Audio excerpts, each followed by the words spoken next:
ابراہیم علیہ السلام کی اس قربانی کی یادگار ہے جو انہوں نے اپنے پیارے بیٹے حضرت اسماعیل علیہ السلام کو قربان کر کے قائم کی ہے۔ عید الاضحیٰ کے دن قربانی کی بڑی فضیلت ہے۔ رسول اللہ صلی اللہ علیہ وسلم نے ارشاد فرمایا، عید الاضحیٰ کے دن آدم کے بیٹے یعنی انسان کا کوئی عمل اللہ تعالیٰ کو قربانی سے زیادہ محبوب نہیں، اور قربانی کا جانور قیامت کے دن اپنے سینگوں، بالوں اور کھروں کے ساتھ آئے گا، اور قربانی کا خون زمین پر گرنے سے پہلے اللہ تعالیٰ کی رضا اور مقبولیت کے مقام پر پہنچ جاتا ہے۔ بس اے اللہ کے بندو، دل کی پوری خوشی سے قربانی کیا کرو۔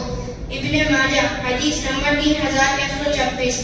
عن عائشہ رضی اللہ عنہا، اگر کوئی استطاعت کے باوجود قربانی نہ کرے تو وہ گنہگار ہے۔